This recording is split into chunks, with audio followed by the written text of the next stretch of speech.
Bienvenue au Polysécure. Nous faisons une série spéciale pour l'événement Sécure qui aura lieu le 15 avril prochain. Cette série est de courts entretiens avec nos conférenciers pour présenter leur sujet.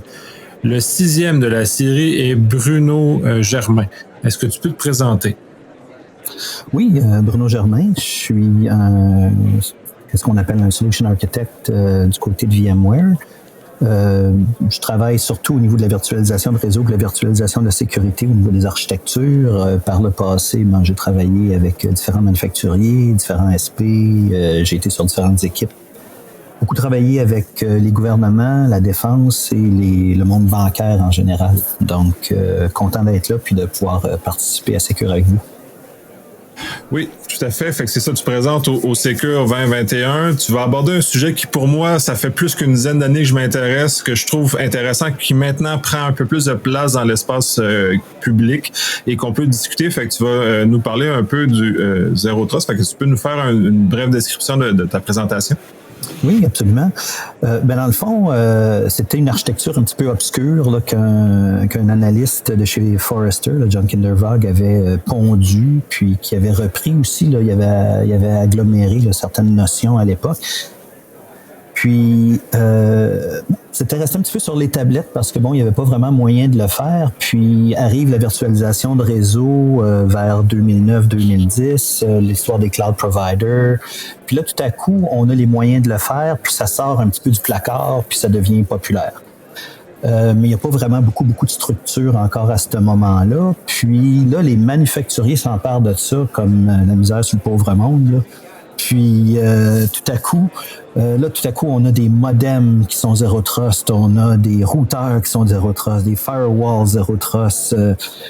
Puis à travers ça, on a des gens qui font des tentatives vraiment de le mettre en place, c'est-à-dire puis surtout du côté des gouvernementales, de la défense, puis des très, très, très grandes entreprises. Puis ils s'essayent, puis ils en font un petit bout, puis ils documentent, puis avec ça, on s'aperçoit qu'il y a des problèmes, que tout n'est pas si facile que ça à faire.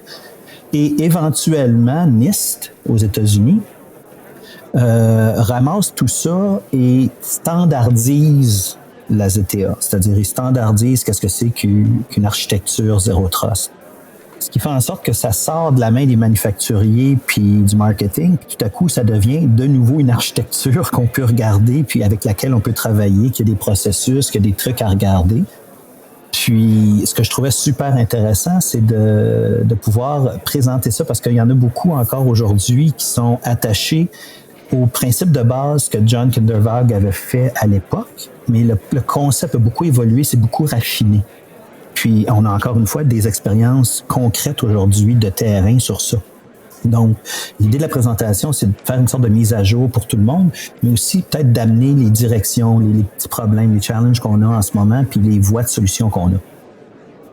C'est super intéressant, puis justement, c'est bien de se faire ce rafraîchissement-là. Moi, je suis de l'école de 2007 de Forrester, là. C'est là où je me suis vraiment commencé à m'intéresser à ce concept-là. Ça a beaucoup évolué, puis c'est ça, comme tu le mentionnes, les différents fabricants l'ont pris, puis ils ont fait des implantations plus ou moins complètes, dépendant des fabricants. Super intéressant. J'espère qu'il va y avoir des questions pendant ta présentation. C'est sûr, tu vas être là pour répondre aux questions complémentaires qui sont face à la présentation que tu as préenregistrée pour justement pouvoir amener le débat plus loin puis discuter davantage de cette situation-là. Ça va être super le fun. On va être là puis on va de fait répondre aux questions live pendant que je vais m'écouter. Merci énormément. Salut bien, bonne journée. Bonne journée.